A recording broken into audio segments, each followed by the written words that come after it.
Hey, everybody. Welcome back to the CAF Plus channel. We've got a Heritage Signature preview for this evening. And as it turns out, it's a big World Cup night here in the U.S. So we hope you can multitask and not only watch the football event that's going on, but also Joe and I here live before your very eyes. Let me bring Joe in here and let's get this thing started. Hey, Joe. Hey, Bill, how are you? Hello, Not too everybody. bad. Thank you for tuning in.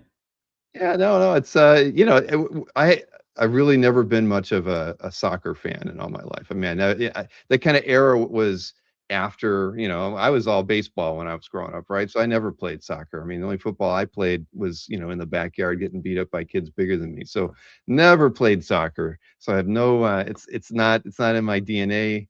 There's not a trace of it in my blood in any form. But it's funny, the way they've promoted it. At least this year, it seems more in my face, and I've gotten at least a little bit interested enough to check scores the next morning.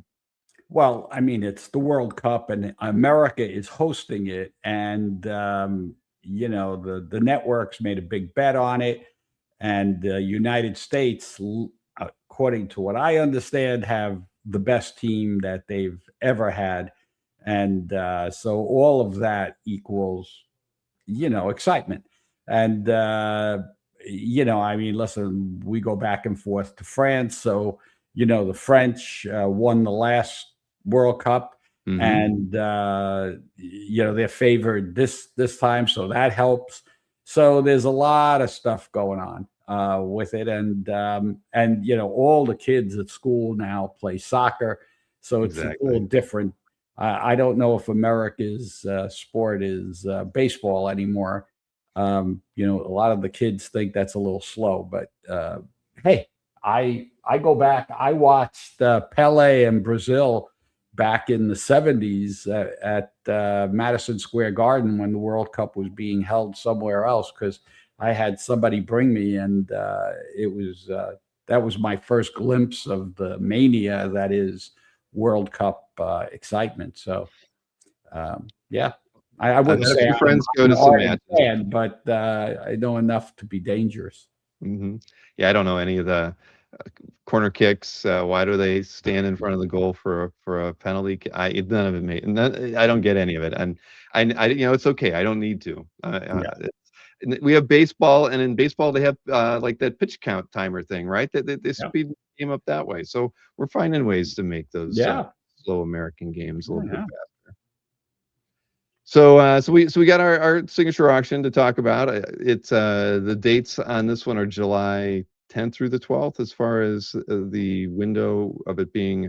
July 10th through the 12th. But some good news or exciting news after promising it many, many times, we knocked down the total number of items by raising the thresholds to the whole auction is 678 items of comic art. That's way down from 1,100. The first session has 218. And then the Sunday section that everybody always complains about has 250. So that's great. And then we have the modern session that begins at 3 o'clock. And So, now that goes yeah, from the that 90s up now versus like 2000 and up, if I'm not Yeah, mistaken. it's 200 items in the modern section, but Mhm. you know, the middle section is probably going to be over in just a couple of hours, maybe 3 hours, instead of the 8 hours that it was taking before. So Yeah, you're cutting hopefully into a lot of people's this will Sunday. work out well.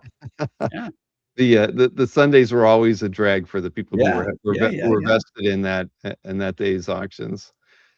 I was surprised about that too, to see a number under 700 when I first looked at it a couple weeks ago. I think, well, when Yeah. I got the catalog, and then I went online to kind of check some of the images in more detail to see the count there. So yeah, well, it's better for those regular customers of yours who don't want to sit through the whole, a long period. So, well, but you'll see how it works out, right? I Oh, think yeah. I got Well, I I don't think, I mean, I know the quality is not diminished. So what it's going to do is we're going to have better items, which we have been having now in our weekly auctions, which more people, of course, going to draw more people to that. So, that's going to be the transition, and I think that's very healthy.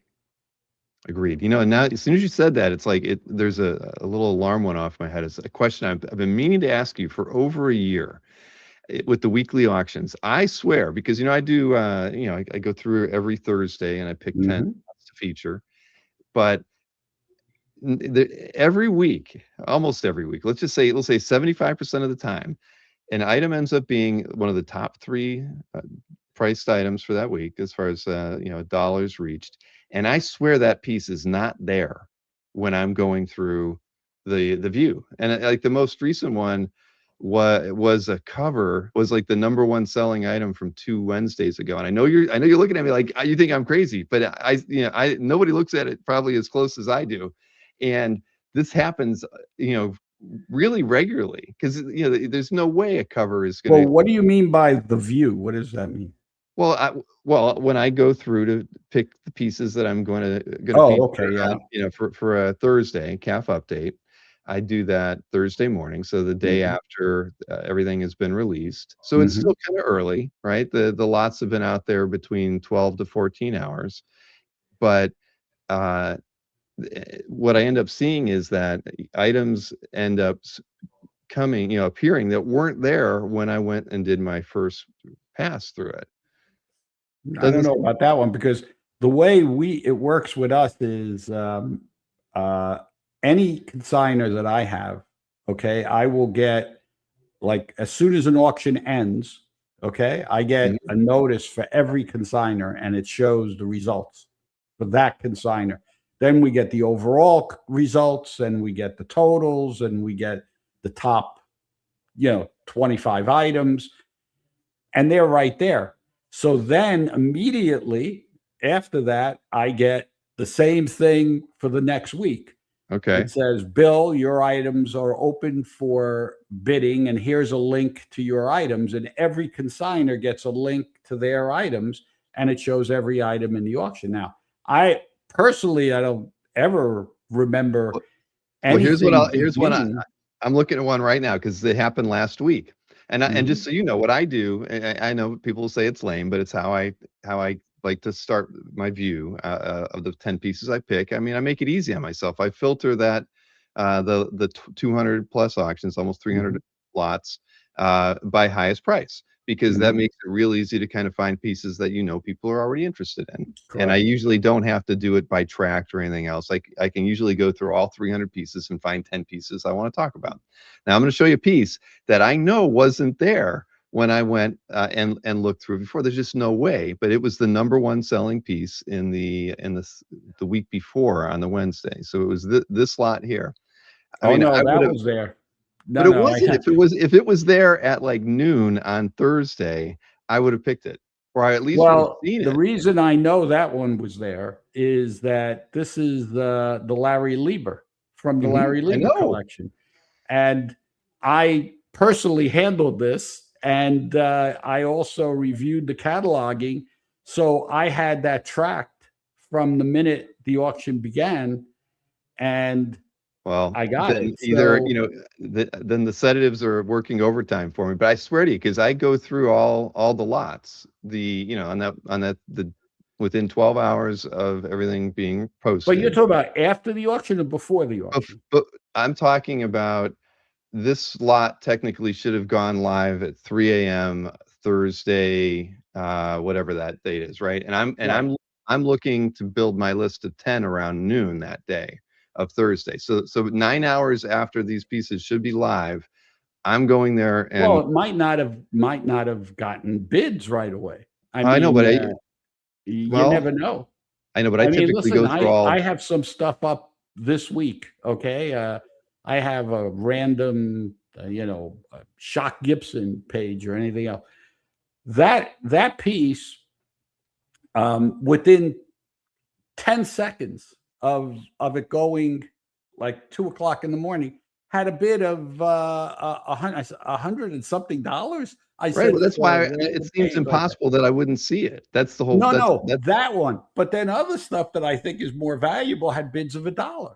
So if you did a sort at that point, I mean, listen, I'll double check on this for you, but I mean, this I'm gonna one start in making a list particular, every time it yeah, happens.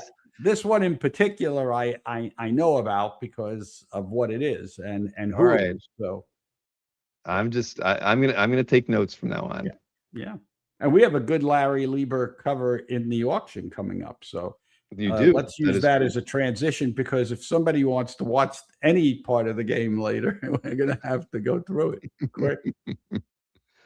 Oh boy. Well, okay. At least I got that out of my system because I've been Okay. waiting to ask you that for over a And if year. you have a question like that, send me the link and I'll double check. Right. Well, the thing is, I don't Easy know it enough. until after the auction's over. Because if I didn't see anything that I put a bid on or that I wanted to track, then I'm not going back to look at pieces I missed. I just know that on Thursdays I typically look at all 300 lots, and so Wow. it's remarkable that I would not see that. I mean, I'm scanning sort of fast, but not that fast. Well, I mean, that's more than I do. I don't go through all 300. And- I do it for the signature auction for your sake, but I don't do it for the weeklies. all I'd right. go crazy. I mean, I don't only do art, so we also do comics and Golden Age and popes and on and on. Uh, all right. Well, I'm gonna take notes. That's all Okay. I can do. But I swear it happens, and I And just the fact that you mentioned it is going to be that Halperin's now going to say, we got to get on this. Bill Cox, he brought it up. yeah. Well, all right. Now that I've said it, it'll probably never happen again. But I will take a note of every time I think it happens, and I'll let you guys know when I see All it. right. All right. Absolutely. All right. Well, let's look at some art because at the end of the day, like you said, there's some pretty good pieces in this set. Um, it's going to be interesting to see where where the numbers fall at the end of the day, since there are less than 700 lots this time around. It is one of the smaller signature auctions that you've held really in the last 4 years as far as Yeah. quantity goes. So, but that's not important. At the end of the day, you've got great pieces to look at. And I imagine there's going to be a lot of good artwork to look at San Diego in a couple of weeks too, right? Oh, yeah. A couple of nice surprises. I just got a consignment for a Golden Age cover that's a killer. And it's going to make it to San Diego in time. A first appearance of a major villain in the DC universe from a cover had never been on the market before. So that's going to be exciting. Well, very cool. Yeah. I'm looking forward to seeing it. Oh, yeah. All right. Well, let's start off with the cover of Uh, the yeah. signature auction, right? Yeah. Now, now, I've been watching this one for a couple weeks, and Yeah. I know that the bidding got it up to where it's at right now, and it's kind of tapered off. But I mean, it's it'll be interesting to watch where things go once it goes live. Yeah. I mean, what can I say about this splash? I mean, you really can't ask for a bolder, more, you know, uh, direct image than this. Iron Man is born. So the first appearance, the first time we see one of the major characters, and it's literally, yes, we understand he's coming out of the cave, but literally he's opening the curtain, and it makes for quite the stark image. You see what I did there, Bill? I did. Stark I image. wasn't going to say anything. I was going to let somebody in the chat take care of that first. But no, I'm with you. I mean, we've been watching the other pages from this story cell for the last two Yeah, years, right? yeah, And yeah, we have benchmarks for what was the first time in costume as part of the storyline, all of yeah, that. But now we actually have the first time in costume in an interior page. It's the title yeah, page, and yeah, it's big, it's bold, it's unlike any of the other interior pages, which were all great. yeah. But you're talking 9 panel pages. This one, it's the biggest image you're going to get of them from that storyline, and yeah, I mean it's a piece of Marvel history right here. Well, you talk about Marvel history, so I was thinking about it, and you think of how Marvel began. So you have Fantastic Four #1. That art has never been found. Fantastic Four #2. That art has not been found. So you don't have a splash page there, a splash page here, right? Then you have Hulk 1. Hulk 1 has never been found. So you don't have that. Then you have Tales of Suspense, uh, uh, Tales to Astonish 26, which is the Ant-Man. That's complete. I know where that is because I've got it. You've got then this Tales of Suspense 39, which had never been on the market as far as broken up like this and available. You've got Amazing Fantasy 15. That's in, Library of Congress. Journey into Mystery 83, the splash, that's never been on the market. Okay. Mhm. X-Men. So then you get into the secondary characters, the later 1963 with X-Men 1, Daredevil 1, and Avengers 1. Avengers 1 is a profile of Loki. You don't even see the major characters. And yes, X-Men 1 is good and Daredevil 1 is good, but that's not, Iron Man of the first wave of Marvel characters. And here you got when Marvel selected Iron Man to launch the Marvel studios. That's what led to the success and all of the subsequent great films from the Marvel studios, with Robert Downey Jr. and the Avengers and everything else. And they actually took this literal scene exactly as it was in the cave and the origin and everything else, and it's recreated here. So, there haven't been many chances to get anything like this historically, and here it is. No, so you're as interested as I am, right? And seeing Oh where, yeah. yeah. What's your guess? Oh, you don't want me to say. I guess to Kazra the other day. He's a big Iron Man fan, but I don't want to jinx it. So he's I Yeah. think he said that was like on his high end, and I'm kind of thinking it can go on the high end of what anybody's expectation might be, rather than sitting at the low end. I'll tell you. Okay. I'll tell you after the show, Joe. How's that? Okay. Fair enough. Uh, Number one Marvel fan says $1 million. Yeah, Well, it's it's already already it's late already for at that. 1.1. You're Yeah, right. it's already So, late for that. yes, so with the juice, we're past that. But I know he was joking with the Doctor Evil $1 million. But yeah, Black Cat cover goes for a million. I mean, this is far more valuable And the than that. cover has never been found, obviously. So Right. Exactly. So yeah, my number was I don't mind saying my number was double that, a little more than double that, but I'll give you yeah, the exact number. yeah, I'm with you. All right, Exactly. good. I mean, I feel that's a legit chance there. Yeah. Let's see here. And just so you know, I clicked all your links until Heritage blocked me, so I've got two sets of windows open that I have to.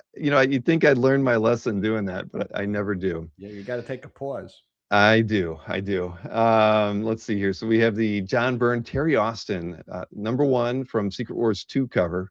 Yeah. And I remember when this came out, I was just like, "Oh man, awesome! We got John Byrne, doing a Secret Wars cover." Yeah. And That was featuring the New Mutants. And, I mean, it's the same team, John Byrne and Terry Austin, 1985 prime period. So that's very exciting.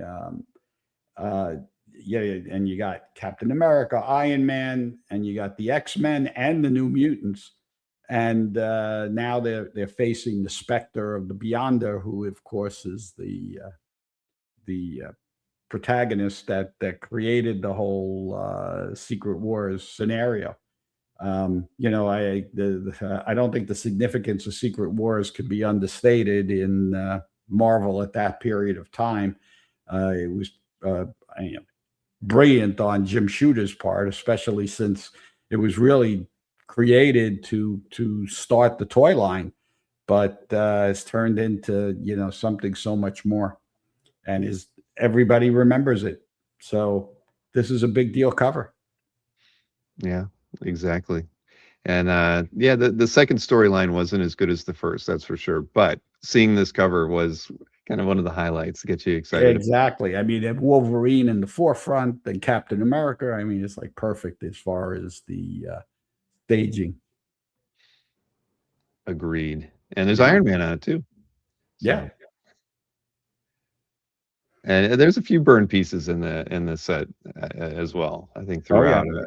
I mean, I know we were going to look at another one in a little bit, but yeah, I was going through everything a few hours ago, and yeah, there's good representative pieces from a lot of the artists that I pay attention to, Absolutely. like John Buscema. So we Oh get yeah. the cover to Wolverine 2 here. I mean, the cover to Wolverine 1, what sold well, a little less than a year ago, right? I Yeah. remember seeing it was at they had that actually at the Heritage booth in San Diego last year. Yeah. But now we get to see this one. This was always a great image. I kind of always liked this one a little bit more than the first one. The first one was kind of moody and everything, but I thought this was just a great, in your face kind of fight scene. Yeah. This is much more dynamic. The other one was kind of the Frazetta-ish, shaped kind of a thing. It was nice graphic design. This one's more action, and what I like about this is it certainly has that Japanese kind of line art sensibility to it. Um, you know, blood flying. Look at the way the blood splatters. It's almost like when you see the Japanese block prints. So you got Wolverine and Silver Samurai battling to the death. They slash their way through each other, both using uh, sword and adamantium claws. I mean, it's a great image, and these things have been, they've been growing great. Premium prices. Oh yeah, no, I like Jansen's inks over Buscema. I mean, on Yeah. Wolverine, it's great. I picked up a Buscema Jansen page in one of the weekly Heritage auctions from Bizarre Adventures 27. Oh, I'm That's surprised you were able to track that and figure out how to bid. And yeah, it was there when I I don't looked. I remember mean, you getting in touch with me about that. but yeah, it all went fine. But Oh, yeah, I got that one. Alberto must have gave you some tips on how to bid. Oh, Alberto. If I no, he, yeah, good old Alberto. I didn't think we'd talk about Alberto tonight because he's probably see we haven't seen him in the chat yet. I think you were right. He's probably watching the World Cup Yeah, right now. absolutely, absolutely. Although he'll miraculously appear when I bring up a Captain America piece of some sort. Exactly. Well, he did miss the Secret Wars 2 cover, but that's all right. So no, I like this one a great deal. I really do. I thought it's great, and I do really enjoy Jansen inks over John Buscema pencils. So that's a good one. And then we have a historic page here that's got I don't know where the bidding's at, but it's already pretty high, 60 grand on this one from I had to uh, make it the number 3 item. The bidding went up so I high know. so quickly, and I mean it's a beautiful page. It's the iconic scene between Luke and Darth Vader, father versus son, when it plays out at the end of the Return of the Jedi, pulled directly from the final battle in the last episode, with of course the Emperor looking on, taunting Luke and trying to manipulate the whole scene. um, every panel is classic. It's every panel is great. Oh yeah. I mean, I just never know what to expect on the prices for these, but it shouldn't be any surprise given the historic uh the I Star think we've Wars sold element. other one or two pages from the book, and they went really high. But I mean, this is already a record price. So yeah, Exactly. what is it? Is it over 60? Yeah, It's at 75 with the buyer's premium right yeah, now. yeah, yeah. Right, and I think when I first looked at it a week ago, it was at that point it was over 50. So there's a lot of interest in this piece, I'm sure. Oh yeah. You're gonna And it'll. look at the beautiful work that Al did on this. I mean, the I detail know. I is need to get beautiful. an Al Williamson piece one day, like this. Well, we've got the dailies and the Sundays in the sale, so we've got quite the selection of from the Al Williamson collection again. Yeah, Let's see here. So we have a nice Frazetta. yeah. This one is really a beautiful piece. This is a 1974 prime period when Frank was really into inking, and you could tell the subtlety, I mean, his goal was to try and make his inks look like his pencils and still make it reproducible, in the books. And I mean, it's just beautiful. Absolute peak period, reproduced numerous times. It's published, so it wasn't just a, sketch of some sort. John Carter, is spellbound there. And this is from Sword of Mars, so Swords of Mars. So, it's a beautiful piece. What can I say? If you're not going to get a painting, you get something like this. Yeah, yeah, that's true. I'll never own this or or a painting, but they're fun to look at, and I've gotten to see a few in person the last couple of years, which is nice. I went to the Frazetta Museum and everything, and definitely the pen and ink work and brush work is very fun to look at. I mean, the oil paintings are beautiful, but just being able to see how skillful he was. So it was just with just ink and a brush is pretty amazing. I like that they had one whole wall just of ink wash pieces, Oh and yeah. it's just it's amazing.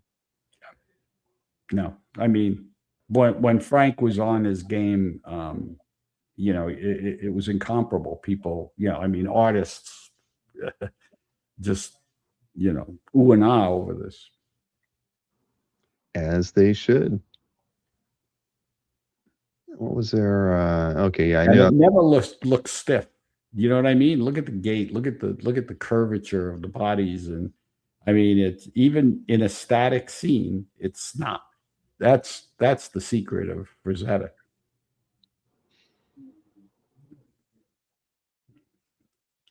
Okay, Barry Windsor Smith. Weapon X. People love their Weapon X. And I mean, look at this page. Talk about action. Yeah, no, this is a He brutally takes fantastic down a page. Siberian tiger. Final test for Logan after he's made to believe that he's escaped. Claws fly, blood flying everywhere. I mean, we also have another outstanding page from issue 76 as well. Let's see. It's got to be no, where is it? I guess usually they're by name, right? But I guess it's probably based on lot numbers. Well, if it's part of Platinum Session, then this is separate than when it becomes alphabetical. Got it. Yeah, I felt like it was on like the third page when I was looking at things again. This the other one, but you're right. There is a second page as well out there, but this one is by far the one to get if you can get it. The action's great. Flow of the page is perfect from going from the third panel or from the second panel to the third panel. I mean, the action is great with him breaking the panel border in the lower left and into the second. It's just an amazing page. Yeah, I mean, this is taking a life of its own. The whole Weapon X storyline, and it's become legendary now. I mean, it's what people want, and there's no question as to why. I mean, look at it. Yeah. Tiff says animal cruelty being depicted. What are you gonna do? Now there are a few Schusters in this auction. Yeah, this auction features a couple of things that I don't know. I mean, maybe because the Joe Shuster art did so well, but we have a client when after Shuster moved to California, he immediately approached Shuster and asked him to do recreations for him, asked him if he had anything, that had been returned to him that was for sale. So he knew Shuster going back to the mid 70s, after Shuster after the Superman movie came out, and he got his pension, he moved out west. So you'll see here, you have, as you're looking, you have a recreation of Action 1, you have a recreation of Superman 1, you have that's Superman 1. You have things you never see. If you scroll down, you see that pencil story right there above the curse. Yeah, click on that. That's a complete penciled 13-page Joe Shuster layouts, and these are his pencils. We've never seen anything like this before, and for some reason, instead of the ultimate penciler and inker that did the story going over Joe's pencils, they penciled it from scratch and inked it from scratch, so the pencils remain. Wow. Yeah. I didn't click through to these just because I thought they were all just the single images. And this is amazing. No, and this is 1946, and it follows the other story exactly. So it's very unique. It's like almost looking at when Kirby saved his, the copies of his pencils, and you see what the pencils really looked like before the inker got them. That's what you're looking at here. And then, people wanted to do special projects, and they asked Joe to do some like for a science fiction book, and then a Superman, the Lothar book, and those are included here. So to have all of these as different lots in the same sale is a great opportunity if you're looking to get something, Joe Shuster.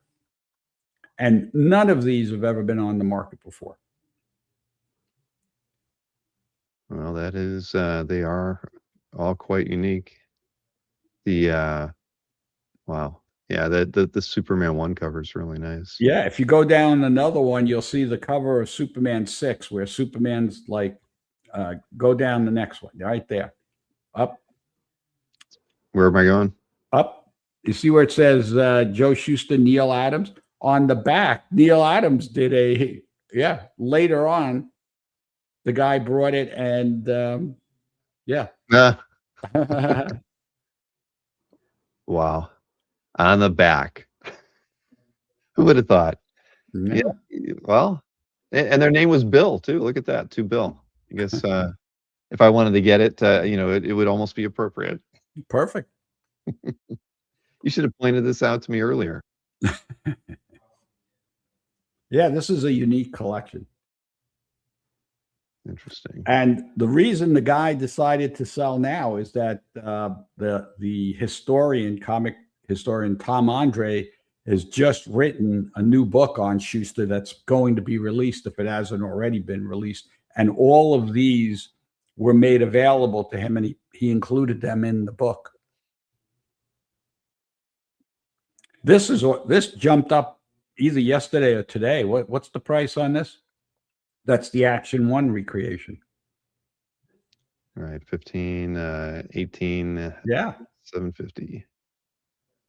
No, well, I mean, come on, you can't get another one.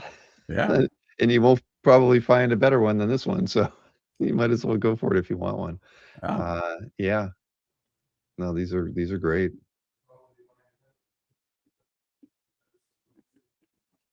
Let's see. Oh yeah. There's a lot of Silvestri Dan Green fans over on Comic Art Fans. You probably already knew that, Joe. Yeah. But you get the cover to Uncanny X-Men 246. Master Mold putting it to him.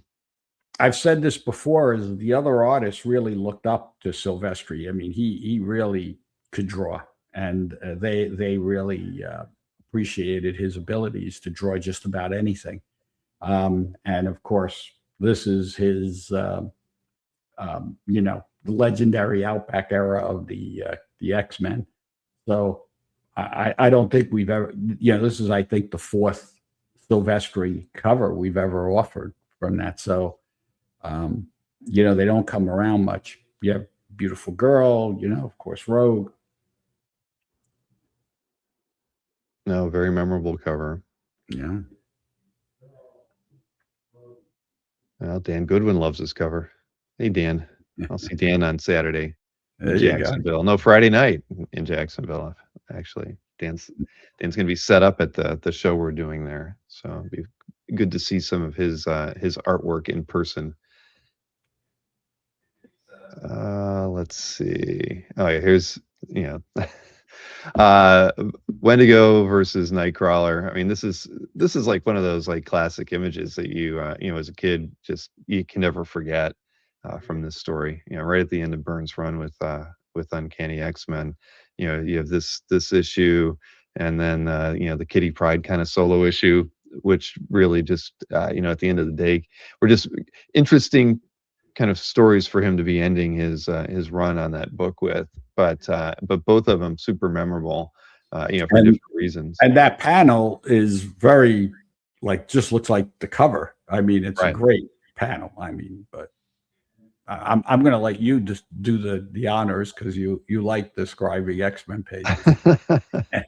Well, I mean, again, you get Austin Inks on this one too, but no, there was, this story was I don't know, they kind of came out of left field. It was like after the death of Jean, they had to like what they did to fill in the gaps before Byrne ends up leaving was this story really, and the Kitty Pryde story, both were just I mean, and of course more than that, but still this story was just fun, and again you just never expected to see the X-Men fighting Wendigo.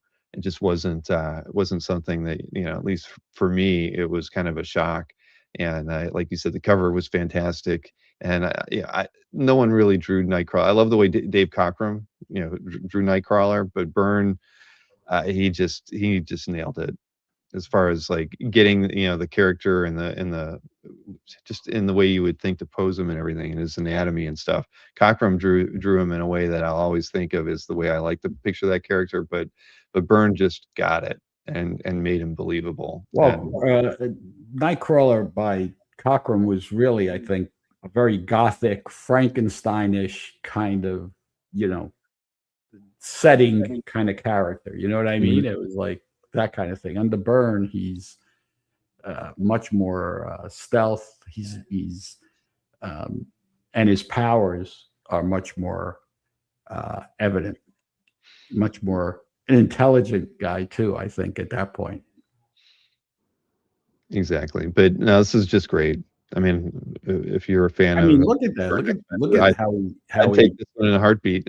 Yeah, I mean, he's able to depict, the size and the mass, and it once again, a very dynamic image. I love it. Yep.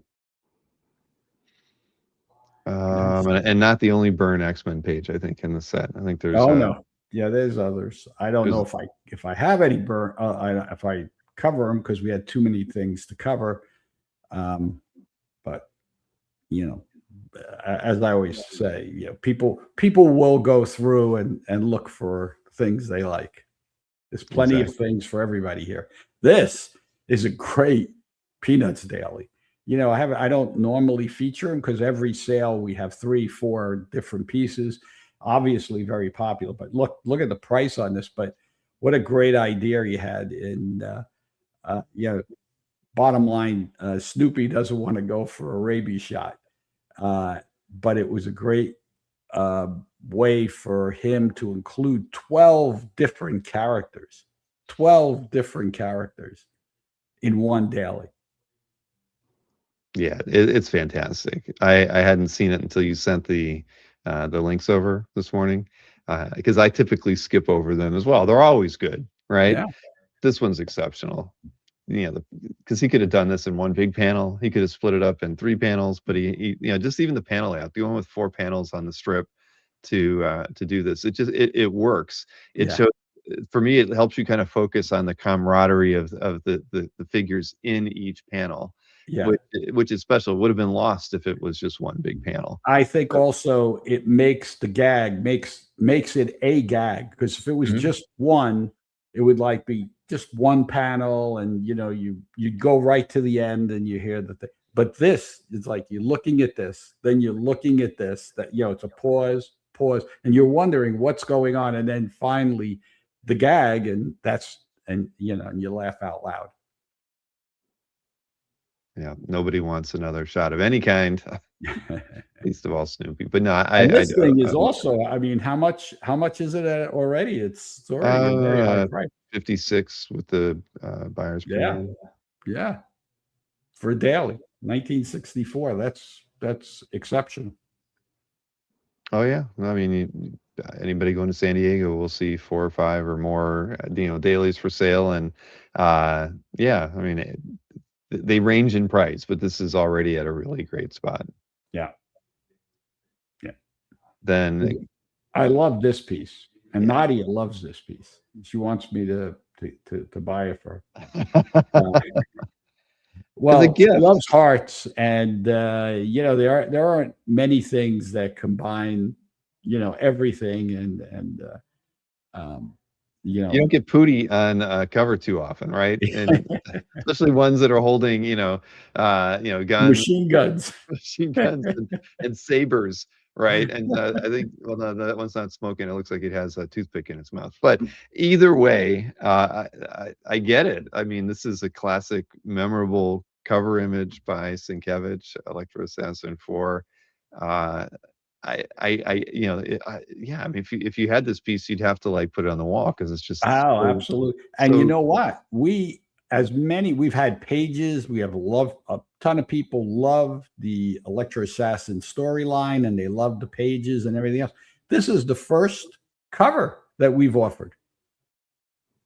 And uh, I went through every cover because I was trying to remind myself of the series, and I mean it's very obvious that Bill every single cover is totally different one to mm, the next from one week to the next week, and he was trying to do different things and working it out. So it's just fantastic. Same thing happened with Perez on, I think the new team. We have a Perez cover, and he did the same thing during the series. Every single one was totally unique unto itself. So, this was a period of time in those mid 80s that the artists were really allowed to stretch without the editors being you will do the Marvel method and keep things within this guideline and everything else. So that's why we see this great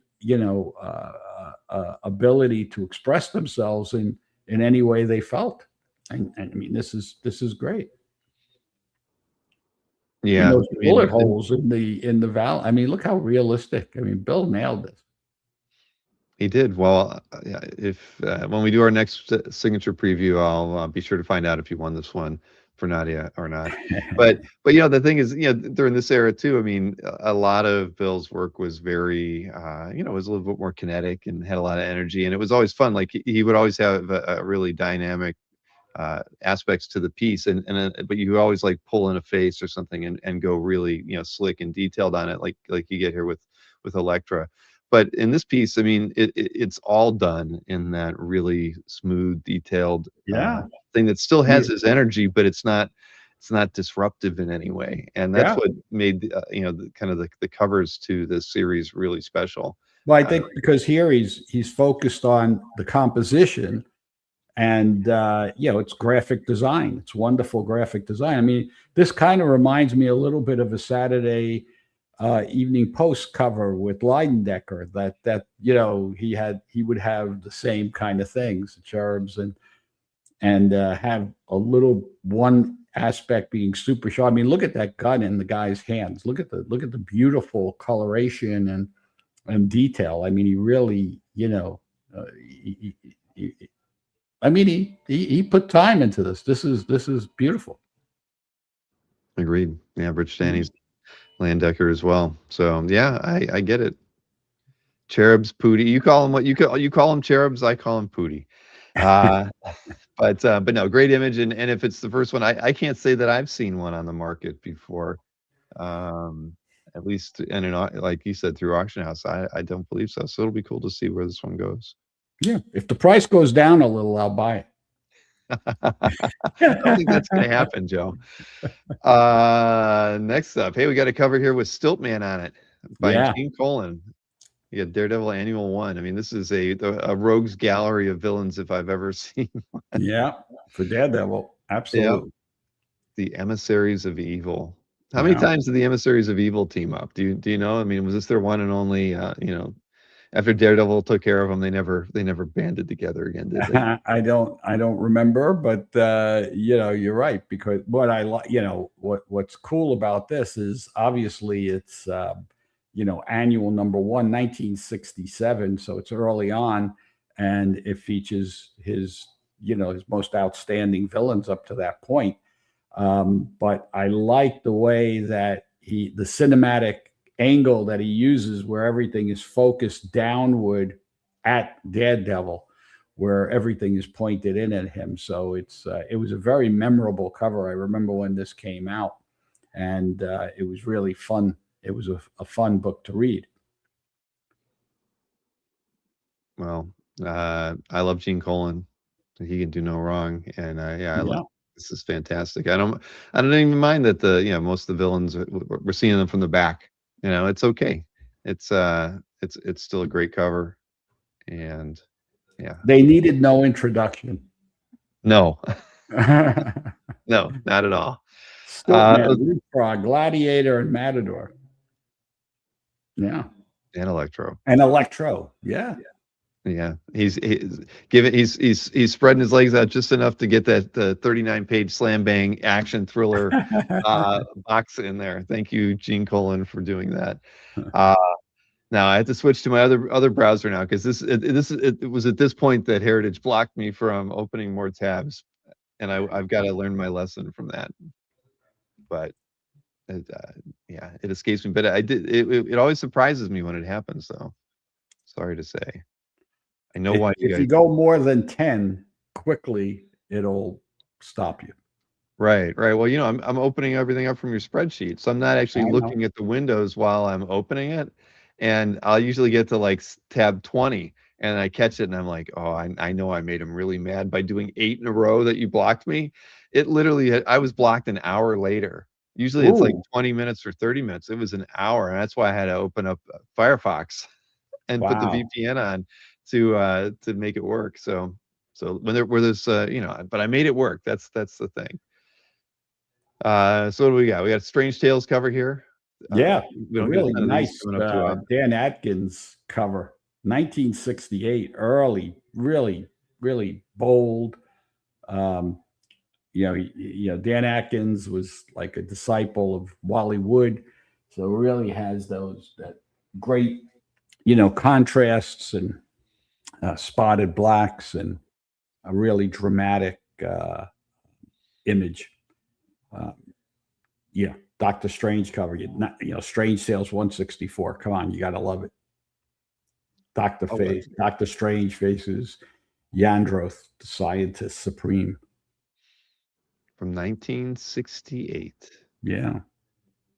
Well, that is a great image. I mean, I can't. Strange Tales covers. How often do we get those coming to market?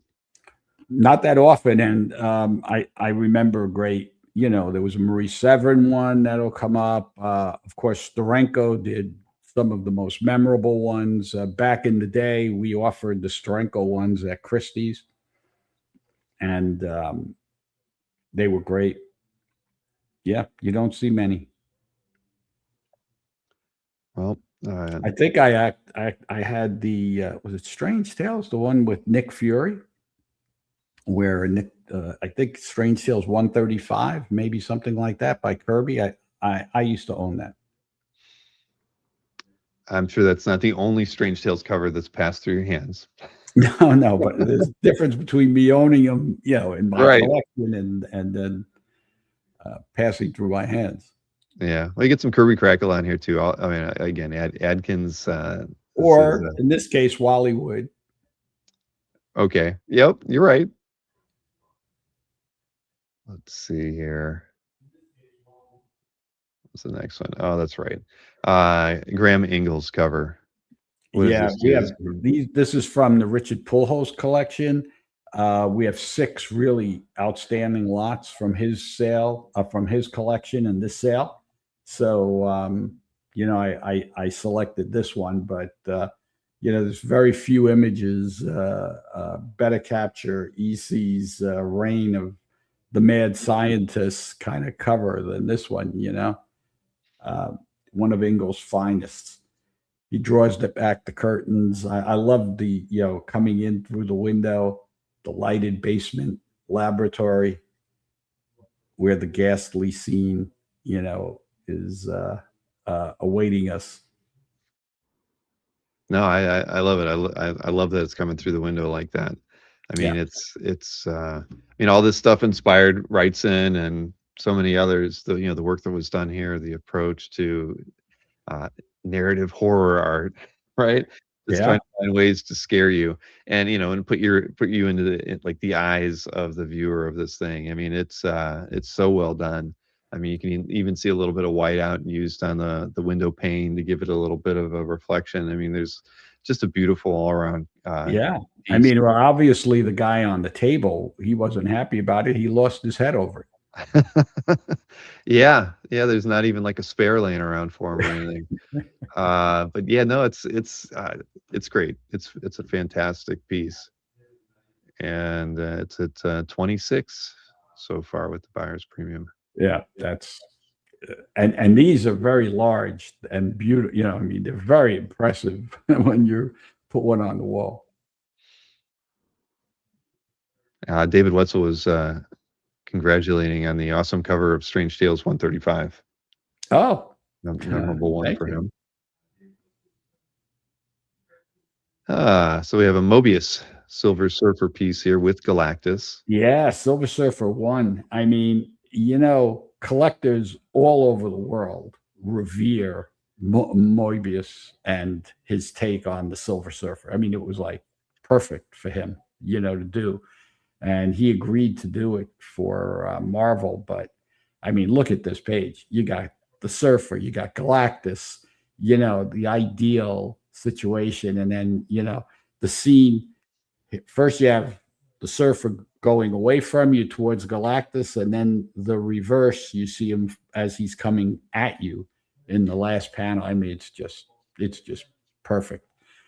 We've offered, I think, a couple of other pages from this book, but nothing compares to this, as far as I'm concerned. Yeah, and I love like the third panel is more like from Galactus's view, Yeah, looking at the surfer. I mean, heck, you could even say exactly. the first panel is more the people on the ground, but great storytelling. Yeah, Absolutely. I mean, uh, I never considered being able to add a piece by Mobius into my, into my collection. But if I would, I mean, it would probably be something like this. Even though like yeah, Blueberry stuff is absolutely. really incredible to look at. All of the little, if you look at the street and the way he does all the little tiny, stones or whatever is going on, little dots, and I mean, he's a master of that, and he can tell the entire story, but with a minimum of lines when he was doing the sci-fi work. Totally different. When you think about how he went from the Blueberry to this, it's incredible. It was the right characters, that's for sure. Yeah. Can't see him doing much. Yeah, I don't know, but this is perfect. And that first panel is just absolutely amazing. Uh, Yeah.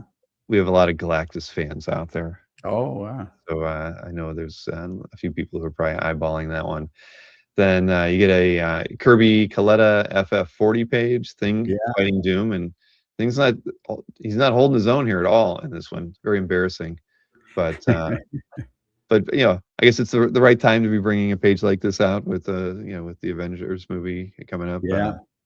I think, but yeah, great page. I mean, Back in the day, I had several pages from this, and I sold them a little at a time because they were Coletta inks. But there's it's Doctor Doom fighting the Thing, and when you go through all of the books, there just aren't that many great pages, and we have 3 pages from this book.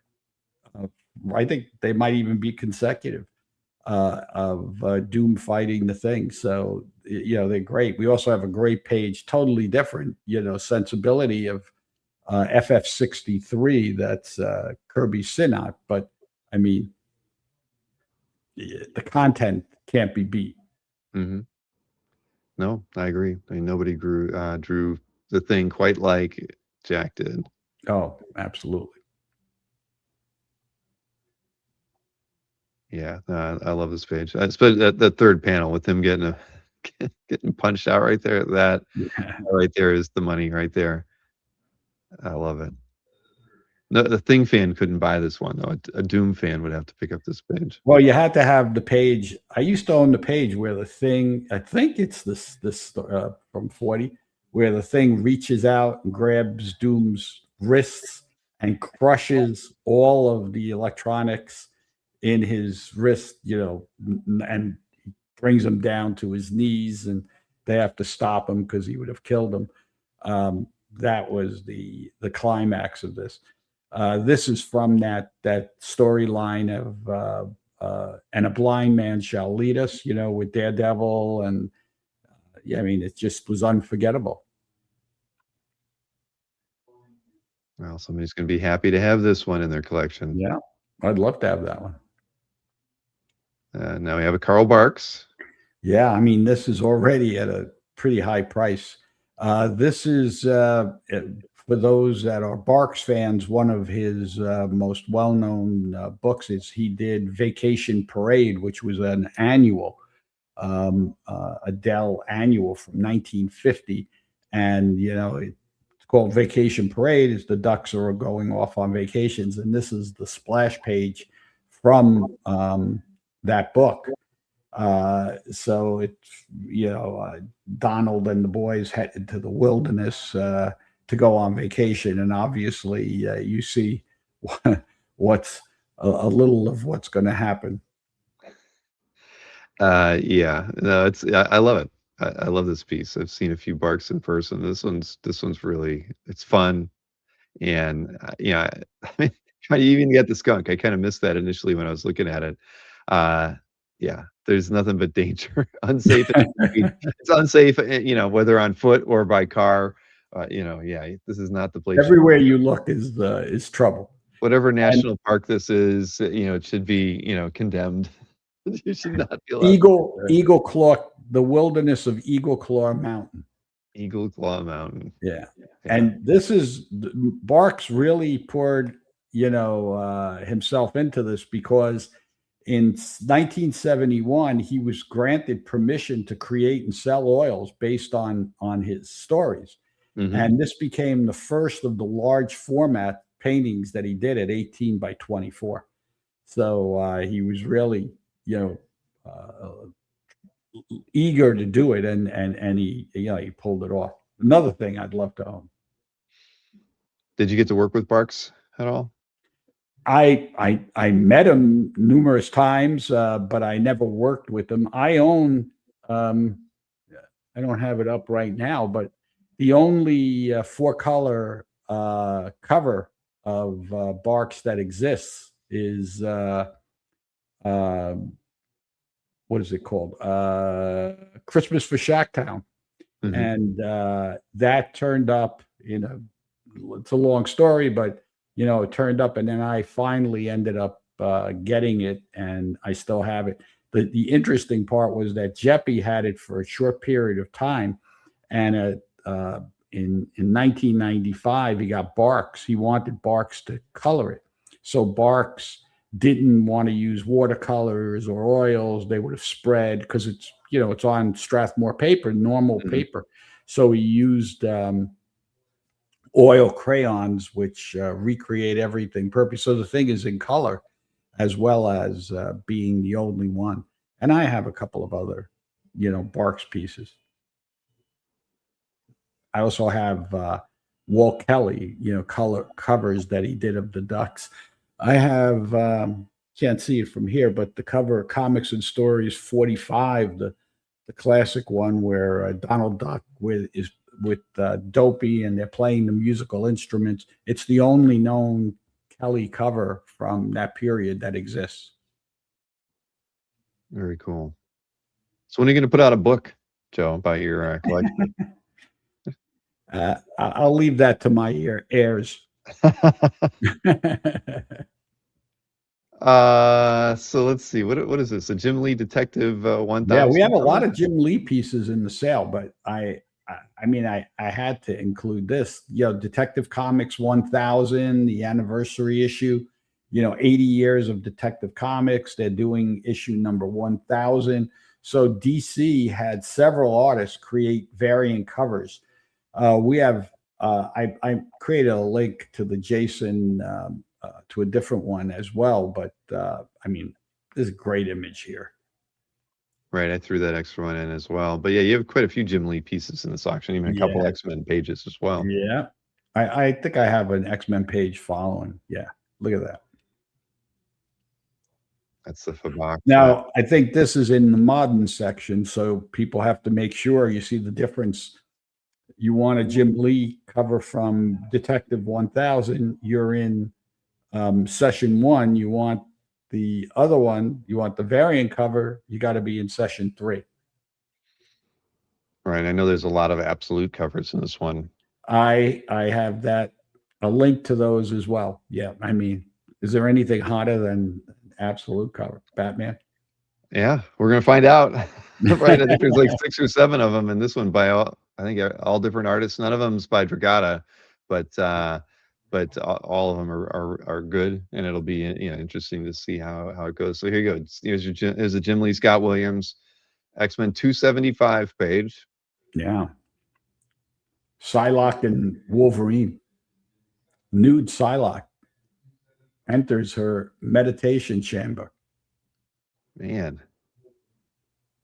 she'd like to take her she didn't like to be in costume all the time. That's for sure.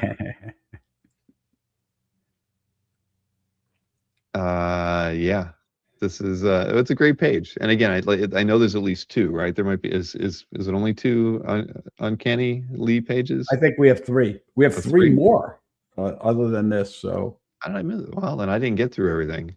yeah. Okay, maybe it's all me, Joe. I think we're gonna prove I tonight. think it's more than a maybe. Yes. So what do we yeah, where are we at with this one? It's just over 13 with the juice right now.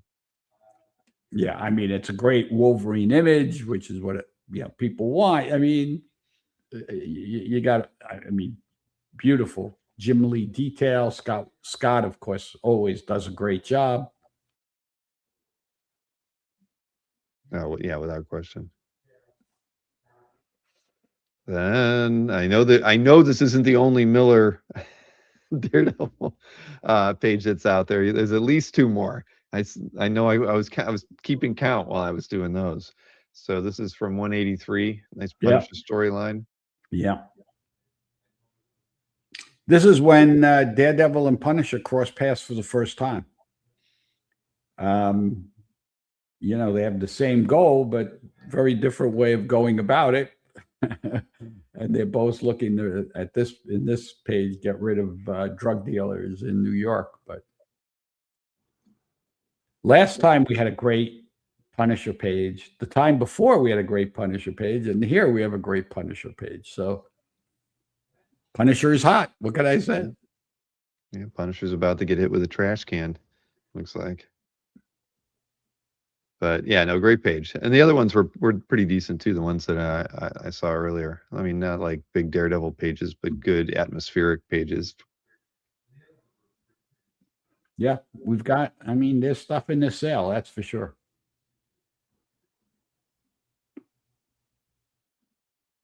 All right. This is the George Perez cover I was talking about, how it's pretty unique where he leaves the characters uninked in the middle, just using wash, no bold outline, and then does a painting around them.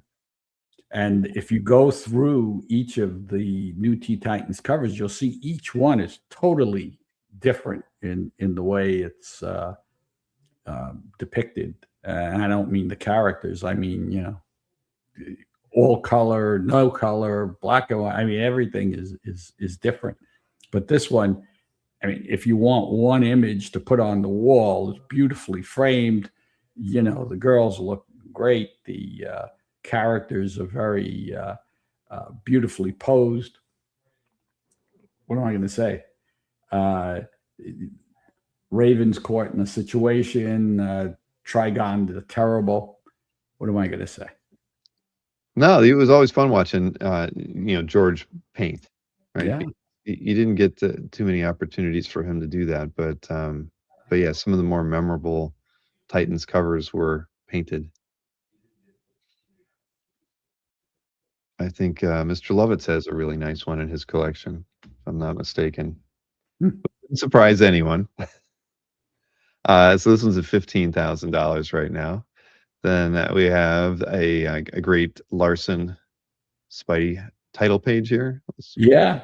Zoom As we talked about last time, because of the fire, a lot of Larson's art was, destroyed. A lot of his pre 1991 art. So to get a opportunity as a splash page is pretty unique. Classic, pose, mid swing, showcasing the acrobatic pose as he's propelling himself forward. Somewhat, Todd McFarlane, but definitely Eric Larson. Oh yeah, and I don't know how many people remember the Kmart Blue Light Special, but I do. So, and here you get it immortalized in a Spidey page by Larson. Yeah, no, it's a fantastic and interesting way to do the title page with him kind of coming out of that box. He gave a lot of room for the title, but no, it's beautiful. Yeah, and creates a pane and then breaks his own border.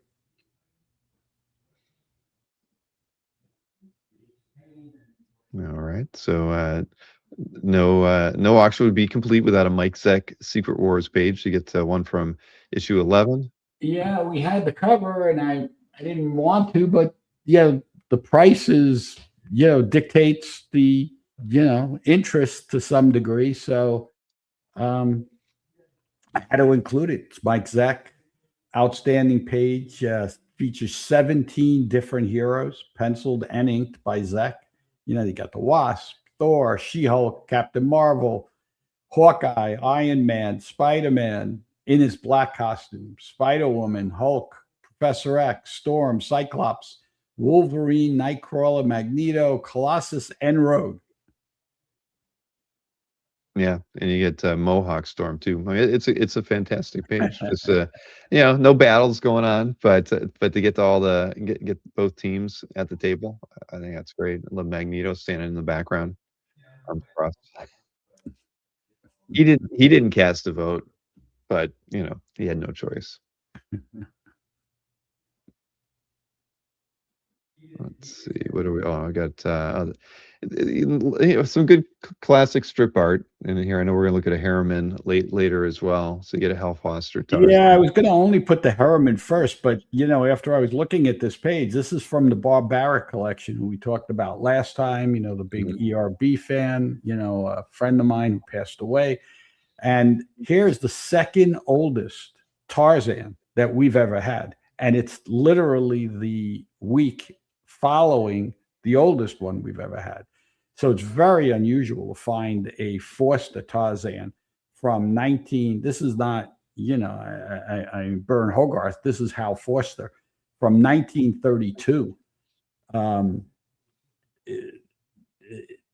it's a great page. You got the great apes, you got Korak, you got Tarzan. It's a great page. Now, were these Sunday only, or did they have midweek strips as well? No. At this point, only Sundays. They're only Sunday, right? Yeah. Okay, that's what I Rex thought. Max in the very beginning, they did a Tarzan daily, and then they discontinued that and did only the Sundays. Okay. Wow. That's a great piece. Frazetta adored those Tarzan Sundays. He had several. Did he? Oh yeah. He got them from George Russo's. He loved the way Forster would do, like a very uneven line, like where the sun is hitting the shoulder, it would be broken, a broken line, always very fluid, always never stiff. He didn't like Foster. He didn't like Prince Valiant. He felt that he got way too stiff when he started posing characters and using models and stuff like that. But he adored the Tarzan. Well, you got to trust him.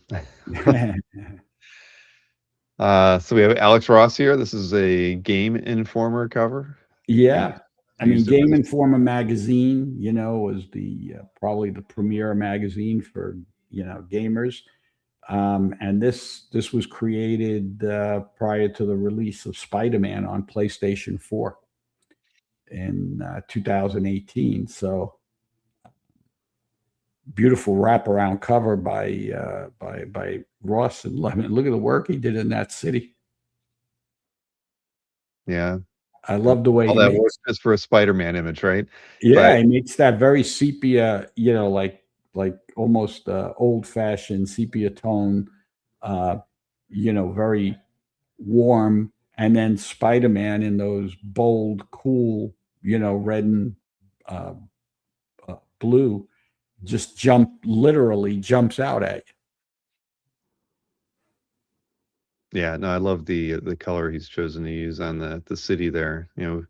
In Central Florida, we've been having a lot of sunsets like this of late. you. Everything turns yellow, and you have to like step outside because you think that it just can't be. But like the past week, every night we've been getting one of these. But it's just a unique color choice, and one that I can't imagine that the city of New York gets too often, right? Yeah, that's right. But he's picked the right colors here to make everything pop. We should tell everybody that we're both, on shaky ground when it comes to the weather. I mean, I had no power for 2 days, literally 48 hours, and then today it's rained literally nonstop since yesterday, and there's all sort of flood warnings, and it's going to continue to rain for 3 days, and that's after it was 100 degrees here for several days. Hopefully, it's cooled off. But yeah, I Yeah. went power for about Well, it went 20 from minutes. 100 degrees to 64 degrees. That was the high today. And Wow. because of it, we've been getting little blinking and everything else. And I know you've had the same issues. Yeah. No, it's hurricane season down here, so we can't. There's nothing you can do. You just sit back and wait for the power or the internet to come back up. We missed a Thursday show a couple weeks ago because the power was out all day. Or no, not the power. The internet was out all day. So Wow.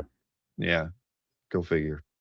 But very nice piece here, of course, by Yeah. Mr. Ross. I think that's going to do very well. Now I we had have to an include this because you don't see H.G. Peter covers, period. Whether it's published or unpublished. I mean, the ultimate Wonder Woman artist, the original. He started the first one to do Wonder Woman beginning in 1941 and kept doing it right up until his death in 1958. And there is virtually no published artwork on the market, period. So it's extremely rare to find something like this. This was, I think, on the back, it actually says this was intended to be Sensation Comics 77, which is from 1948. So it's a beautiful piece. It's I mean, this is another piece of history. Yeah. Yeah, I think it was noted 48, 49 maybe, but without question, it's a great image, really good image. He's effortlessly holding back the. Why aren't they shooting at her though? I guess they knew that it wouldn't matter. The cops are there. Either way, it's a great image.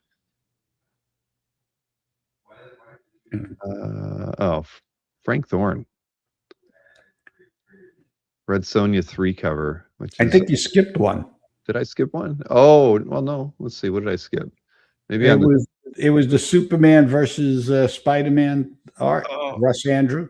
But that's okay. We could I'll go get. to the I'll right. get it. Oh yeah, I don't know why that didn't open when I was clicking on the links. I do see it in the list. I'll get it. No worries. But here, let me switch the tab while I'm making that work, and you can Tell us about the Thorn. There we go. I mean, to me, this is Thorne showing off his ability to do beautiful women. I mean, that's what it is. I mean, he was perfectly suited to do Red Sonja. You have beautiful women. You have the great spider. I love the framing. I love the composition. I love the spotted blacks along the back. Um, you know, it's got it all. And there's Frank Thorne. I remember back in the day, it wasn't as popular, but boy, people love Frank Thorne now. Yeah. Well, he was a character, but yeah, he could draw a good fantasy babe, and he reveled in being able to draw beautiful women like that. Absolutely. But no, and you see the pieces now. I mean, any of the Red Sonja pieces that have come up. I mean, Anthony's had a few. I've seen a few come up to market, a few change hands, collector to collector lately. They're all great. You know, I only have a pencil piece by him, but it's amazing. He was a really talented guy, pretty prolific, and like half of the stuff he got to draw was what he wanted to draw, Yeah. which not a lot of artists get the opportunity to do, their own characters. So Yeah. I I think that's love the way, look at the way he has that mace on the ground where it it really adds depth to the scene. I mean, he knew what he was doing. And having that grill in the background, you were adding that depth to the page. Beautiful. and here is the Spider-Man link. Here we go. Yeah. I mean, look at that panel. This Yeah, comes from the that's pretty first fantastic. Superman versus Spider-Man Treasury. It was the first published. It was the first crossover between the two major publishers, and featured their two biggest stars. I mean, there you go. Yeah, and they just had the big crossover a few months ago as well with Spider-Man and Superman. I have the. I think we have the Art Adams cover from that. Oh, cool. That's yeah, there were a few variants that came out for that, and they were all really good. We sold the Brian Hitch Spider-Man Superman cover. It was really nice as well. Yeah, it's always good when they pick the right artists to cut, to do the variants, and that's cool. But I missed the Art Adams piece though. I know that's not a surprise to you. Well, I It's have it here. it's We've got one of the links. yeah, It's one of the ones we're going to talk about. I know, but when I was frustrated with my internet or with the being blocked and opening all my pages on Facebook, I didn't look at any of the set that are in this set in There you Firefox go. right now.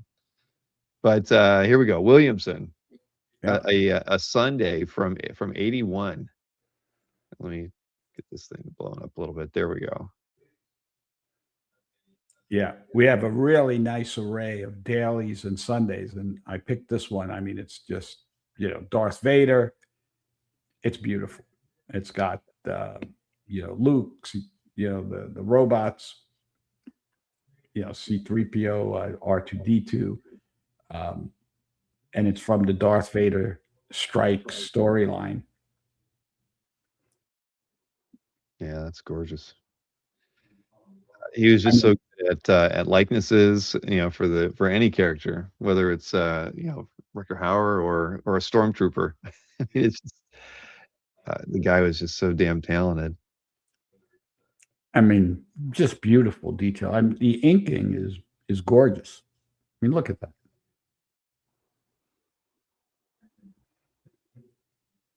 Yeah, Star Wars fans have it good. Right now, absolutely. Schomburg. Yeah. There's a few Schomburgs in here. Now, you didn't give me a Schomburg list, but for those of you who've always been in the market for a recreation, how many are there? Like 9 or 10? It feels like there were a lot, and they're all really, really 13. good.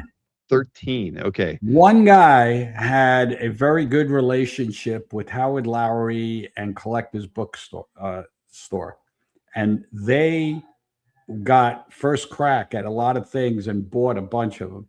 And so when he's finally decided to sell after all of these years, he wanted them all in one sale. So as you know, these come up what, one every 5 or 6, once a year, maybe.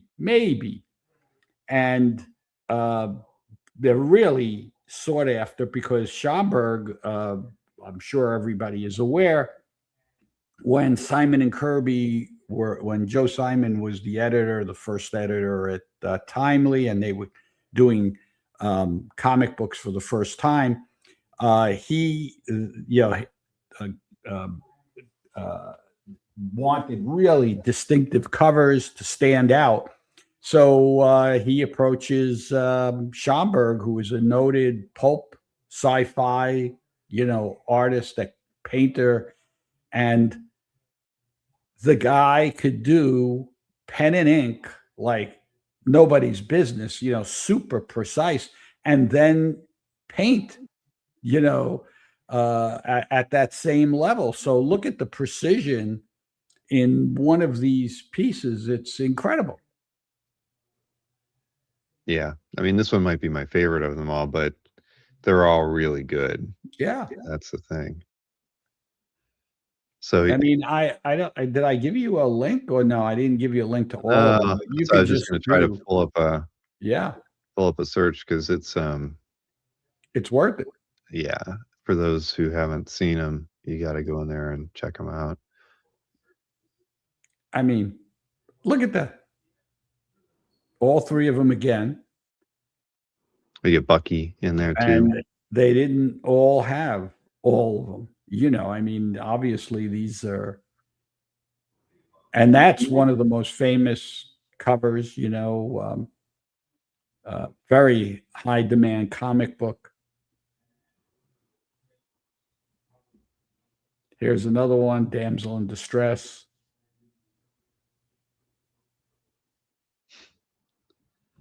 This Yeah. one looks like the Human Torch is tickling Right. the Mariner. That's how he's gonna get him to stop. I Somebody should be paying attention to the train that's about to fall over, but, Yeah. uh, but yeah, I mean, look at this. These are fantastic. Yeah, Human Torch 8, there was a very famous crossover. They were very distinct characters. They never were in the same stories. Human Torch had his own story in Marvel Mystery. Submariner had their own story, and then I think it was Human Torch 8. Maybe I'm wrong. They did a crossover, just like the Superman, Spider-Man type of thing, and that's why those are in such high demand, the comic books. But to see this many, and these are all that we've never seen on the market. I mean, No. look at that. They're great. They're absolutely great. But yeah, I don't know. That might be that one. That one's pretty sharp. And let's see what would be. I mean, the one that one's good. That one's really good. And the one you Mhm. fantastic. So either way, you're not going to see this many Schomburg recreations ever Yeah. in an auction again. Now, you And have in a honor of this, I sent you an image of the cover that I own, the Harvey cover, Speed 35.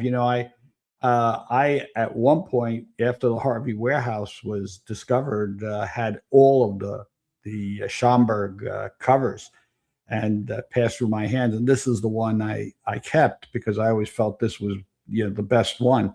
So you have Captain Freedom, who's really a ripoff of Captain America, and the Black Cat, and Shock Gibson, and her being dropped into a vat of acid. Um, I mean, the classic busy Schomburg cover. yeah, that's incredible. I'm jealous. It's As are it's I'm right sure. here over my shoulder. Well, you should look at it every day. Is it on what size board is it drawn on? You see that? It's Well, on. It's let's see. on. Yeah. there it is. Well, it's hard to tell from that distance, but that's what it is. Wow, that's a beauty, and everything hand drawn, right? Yeah. Incredible. Shin wants you to take it off the wall. Well, we're looking at what we see on screen right now is probably better than what we're going to see Through the through glass. the Yeah. camera. Yeah, but no, it's great. Yeah, I Black Cat, classic character. One of these days, because it's still affordable, I will have a Lee Elias Black Cat page. I've always wanted Yeah. one. Yeah, just great artwork. Lee Elias is one of my favorite artists of that kind of that era. Horror or kind of more sultry with Black Cat, but I like his may work have the too. first Black Cat story, the complete story. And I definitely have pages from Black Cat 1. I think I'm Doesn't sending surprise me, one in. Joe. What's Yeah. that? I think I'm sending one into Heritage for the next sale. Oh, you are. So I should keep my eyes peeled for that then, right?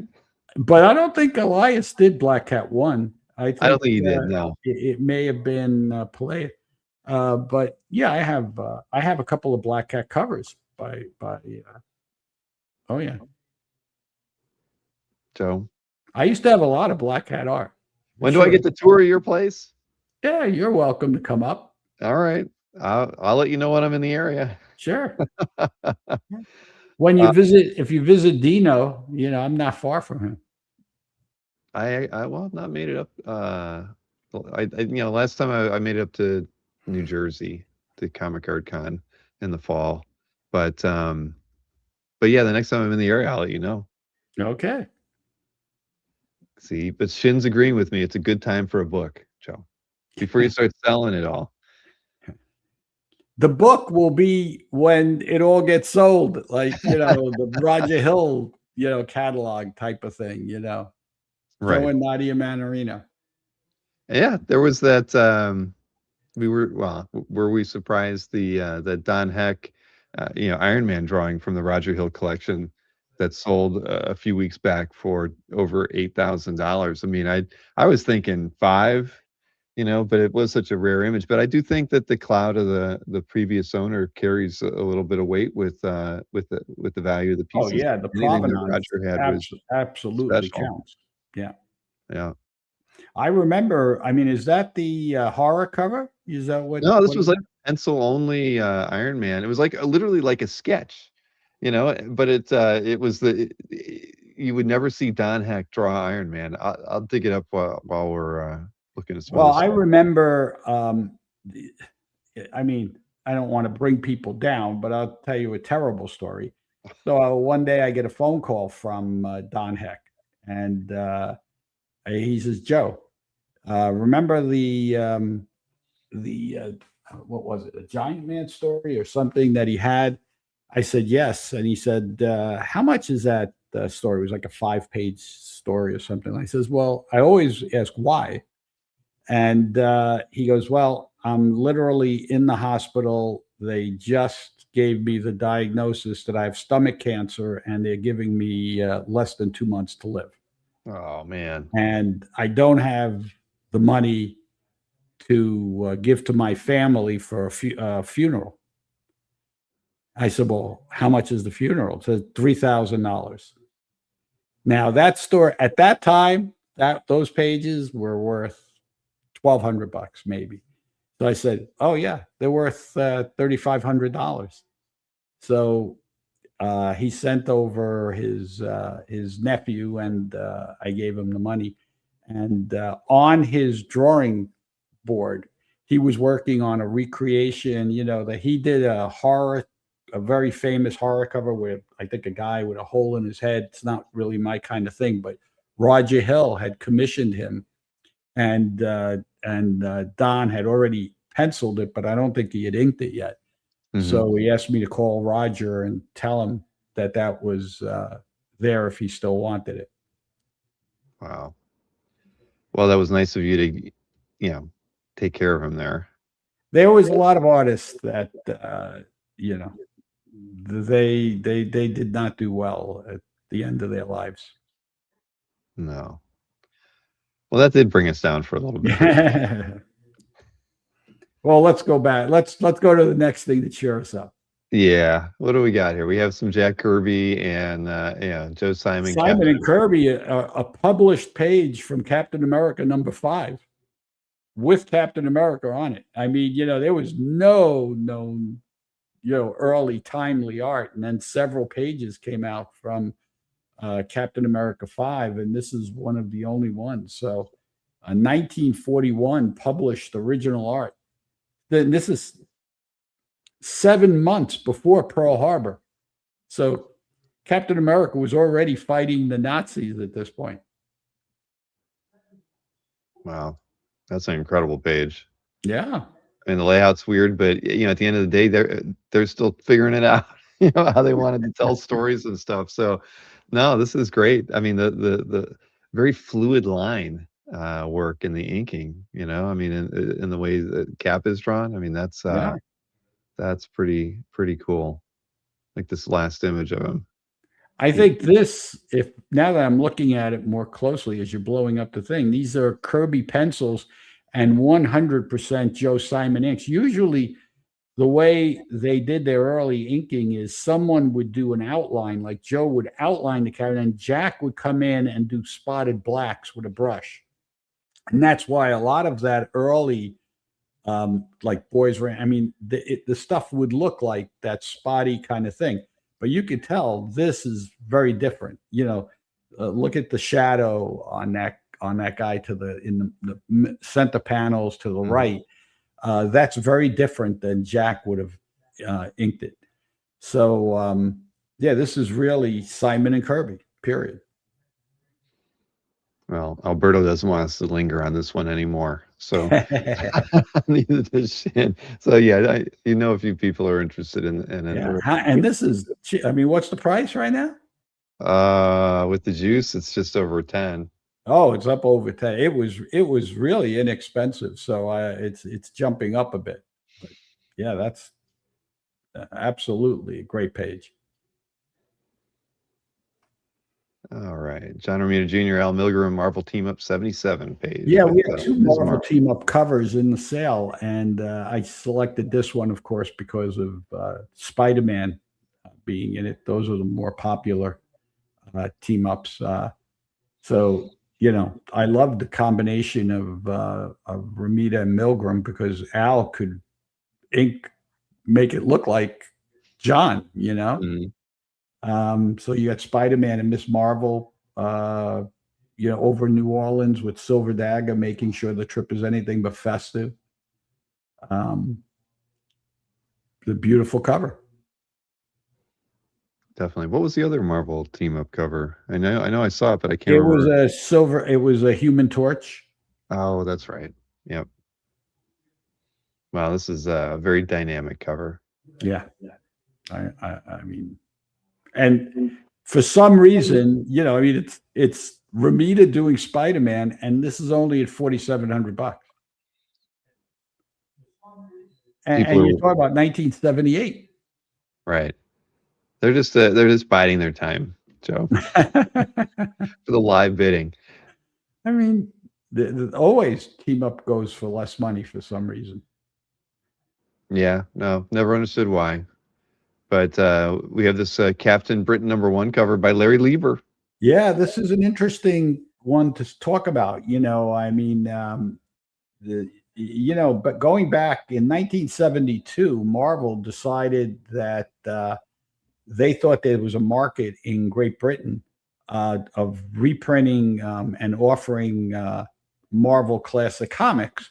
So they would send over the books. They started Marvel UK, and they launched the Mighty World of Marvel, which consisted of reprinted Marvel books, all the classic comics, and that's how so many of the people in Europe got familiar with the Marvel characters and the great stories because they were reprinted in that. Eventually, there were some companies in Great Britain, publishers, and they started launching their own titles, and they had their own characters, so things like AD 2000, and Judge Dredd, that on and on. So Marvel decided that they needed to have an original character rather than, that's kind of unique to Great Britain.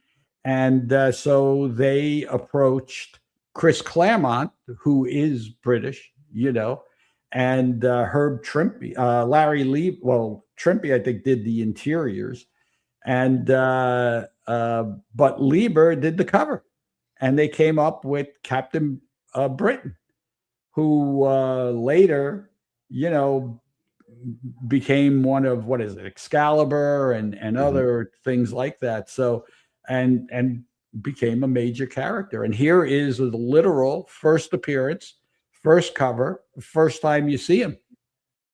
So this is a big deal. Yeah, kind of Kirby influence as far as the action Yeah. in this one, but yeah, it's great. Well, Giacoya inking could ink and make things look like Kirby. I mean, look at the guy in the foreground. Mhm. Look at that hand. It looks like a Kirby gauntlet. Right, well, even the inking style, right, with the little flourishes, Yeah, the absolutely. musculature. I mean, Yeah. this is, yeah, special origin issue. Okay, now we have, next up is a Gene Colan Tomb of Dracula page with Blade. Yeah. Blade's first appearance Blade's is first in this appearance. issue. Yeah. So this is a big deal too. And it's a beautiful page. Wow. It Jack features Abel inks on this one. yeah, it features him in every panel. And he's in action. Wow. I mean, The this only became possible after the Comic Code loosened its standards in the early 70s. Before that, they wouldn't allow vampires and blood and anything like this. Yeah, I like the lettering on it too. It's very appropriate for the story, and the characters, yeah, it's really nicely done. Classic Gene Colan, graying ink. Jack Abel actually did a great job inking him. I mean, this really looks like Gene Colan pencils, doesn't it? I mean, it Mhm. really does. Yeah. Yeah, I mean, I'm so used to seeing, Palmer inks on, Gene's Yeah, work, but, Abel does a great job here. he does. Here we were looking at something Sinnott did really well inking over Gene too. Not often, but, you know, you would think, for many people, he would be a challenge, but, I would think because you need to know where to make things like that center panel, the wing. Colin didn't do anything totally black like that. So you need Mhm. to really make tough decisions when you're inking Colin. What is black? What is gray? What is just, shading to give that effect of that, you know, pencil, the side of the pencil, so to speak, Mhm. and the subtle grays, and where to, you know, to go heavier. And here he does, he makes some great decisions. That's anytime I look at a Gene Colan page, I'm always thinking about the inker and the decisions that they made in inking the page, because that's I mean, I know Palmer told me it. You have to stop and think about what you're trying to accomplish with Gene Colan. Well, Abel did a great job on this one from, Tomb of Dracula 10. Now, I think we're getting into some of the absolute stuff, right? So you have a Jay Lee. Yeah, this is I gave you a link to all the absolute Batman covers, but we have several variations on the same thing, and there's nothing hotter than absolute Batman. And we have 6 covers by different artists. These are all in the modern section. Xavier wanted to make sure I pointed them out. And I mean, hey, the absolute universe is defined by otherworldly corruption that requires Batman to be more gritty than he normally is, which you know I don't know how much more gritty you could be than the Dark Knight, but Yeah, no, well, these are all good. So what we have? We have a Raphael Albuquerque cover, Glenn yeah. Fabry, uh, Hmm. Dustin Nguyen, Absolute Batman 2 variant, and Tyler Kirkham, Mm. Absolute Batman 13 variant. So, and then I don't know what, I guess Bo Hapton piece comes up on this one as well. Yeah. And then here is the variant you were talking about Yeah. that I was mad. Art Adams doing a Spidey Superman cover. Yeah. We had the crossover. I mean, anytime you could get an Art Adams piece in the sale, you got to kind of talk about it because, as we've spoken about him in the past, he's the guy that really launched that style that all of the image guys, when they were working at Marvel, were trying to emulate.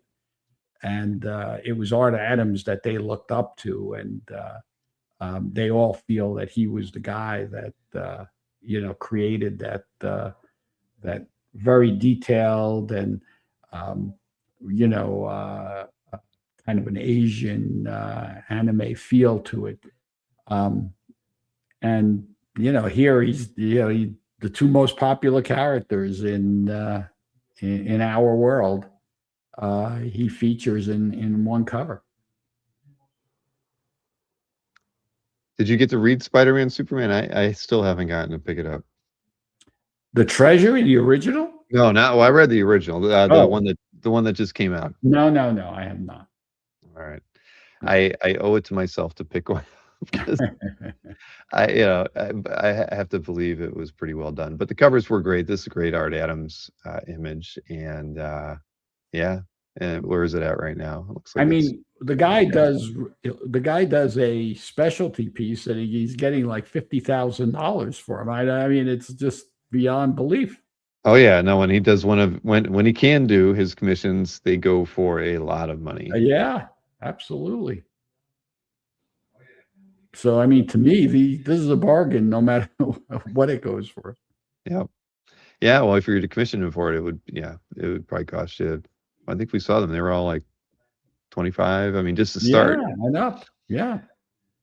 So you have a Dave McKean Sandman cover from Yeah, like you don't normally see many of these. His three-dimensional um, uh, collage type of cover using his different techniques. This is the cover of Sandman 14. It features the Corinthian, and then he adds these maps and scraps, which hint at traveling, which is what the Corinthian did, seeking people out, stalking people, um, and I mean that's a pretty ugly character. it is. That's what Yes, makes it indeed. memorable. But yeah, I mean, McKean did some pretty interesting work on those covers, right? They were Yeah, three-dimensional.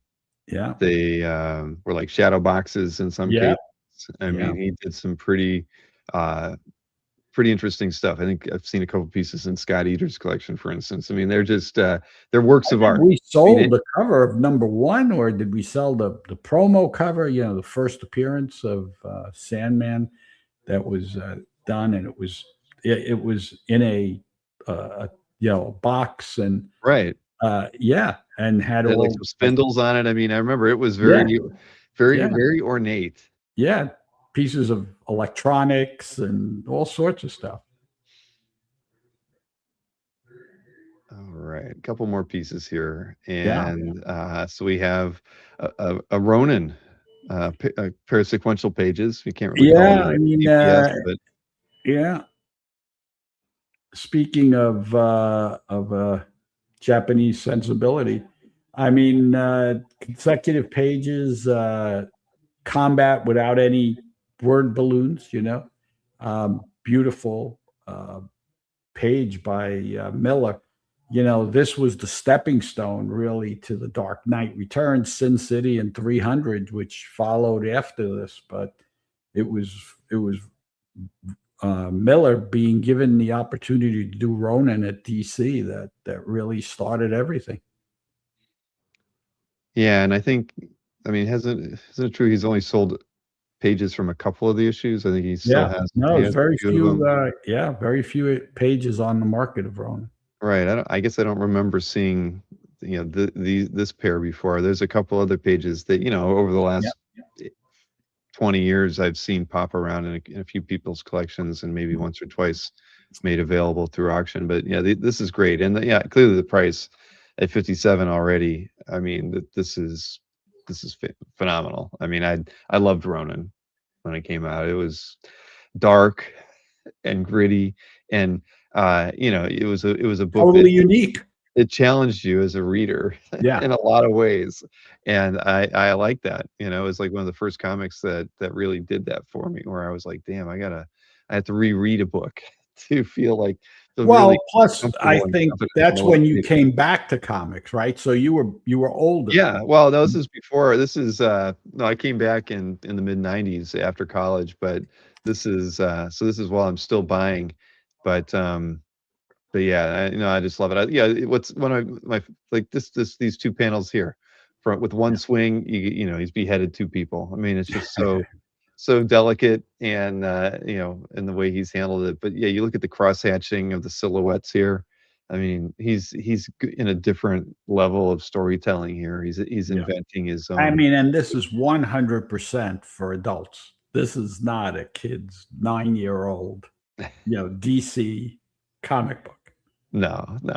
And, yeah, I couldn't bid on this one, but I love looking at it. That's the thing. I think this is gorgeous. And, again, the top-down panel here, all this stuff, amazing. Yeah. I'll make sure I track this one so I don't miss seeing where it ends up. Okay. Barry Windsor Smith, Conan 3-page with Sal Yeah, Buscema yeah, inks. I mean, when you get a page from Conan 3 that has beautiful women, different. I mean, this is 1971. It's very early. It's the third issue. It's the grim gray god story.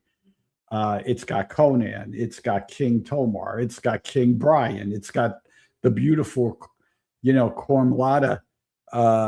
And Barry obviously could already draw beautiful women at this point. So I mean, this page has everything going for it. Yeah, it definitely does. Yeah, Sal does, Sal was a pretty good inker when tasked I early. mean, this is beautifully inked by Sal. This could Yeah. have been, you know, definitely Barry inks. All right, 2 more to look at here. We have a Gil Kane, Joe Giella, Green Lantern. Yeah, I This know is a that complete story too. we talk a lot about Golden Age at times, and maybe not the most popular thing at all times, but to see a complete 15-page story by a Green Lantern story, which is the first appearance of Star Sapphire, you got to talk about it. Star Sapphire is akin to Green Lantern. The Star Sapphires are like similar to the Green Lanterns, but women. And uh, those that bear the Star Sapphire use the power, the inherent power to love instead of will. And then, I mean, obviously everybody knows the most prominent of the Star Sapphires was Carol Ferris, who was also the girlfriend of Hal Jordan, and better known as Green Lantern. And her power primarily came from the Star Sapphire gemstone before switching to a ring. And then later, she evolved into all sorts of stuff in the DC universe and in animated shows and everything else. So a very popular character, and here it is, the first appearance, and you're talking 1962, oversized art. Wow. No, it's amazing that it would stay intact for that long. Yeah, absolutely. I mean, Gil Kane and Joe Giella doing Green Lantern is unique enough. I mean, Green Lantern, yeah, it was Gil Kane's work on Green Lantern that inspired, Neil Adams and a lot of different artists. We've talked about it. His anatomy was very different than most other artists at the time, where everybody was using circles. He used, like a V shape and more of an elongated figure, more in the Bern Hogarth school and than a typical artist. And um, you know, collectors revered his work on Green Lantern. I mean, Infantino doing the Flash and Gil Kane doing Green Lantern. I mean, that's about it. Yeah, this is pretty great. What year is this? Do you remember? 1962. 1962. Crazy. Yeah, it's interesting, when you think about books that have managed to stay together for so long. I mean, you have EC stories that stayed together, and Yeah. there's quite a few DC stories too. Wonder Woman, that are out there, and then you see stuff like this. I mean, is that I know a lot of the EC stuff was that in part due to Russ, Yes, that's because Russ. I mean, those were auctioned later, of right, course, and as complete stories. So that's why people didn't break them up at the time because there were so many complete stories. You didn't want to buy a loose page. right. Where other things like at Marvel or even at DC, you had the 1/3, 2/3 rule. So a lot of the books were never complete because the inker got a third of them and the penciler got 2/3. Only a few times did the pencilers and inkers get together and say, "Hey, I'll give you three of the stories, and you give me back one complete book." You know Mhm. what I mean? That's how some of the Kirby Sinnott stories ended up staying together, but everything else was broken up because of that. Not to mention, like, the publishers, as we know, if you had your letter published in DC, Julie Schwartz would send you sometimes a page, sometimes a cover, sometimes a story. But that's why some of the DC stories stayed together. Well, yeah, somebody needs to do a little, uh, like, interview some people that remembered Russ and, just the work that he did early on to kinda get things kickstarted. He did some good work for us, especially with the EC reprints and everything too. I mean, Oh yeah.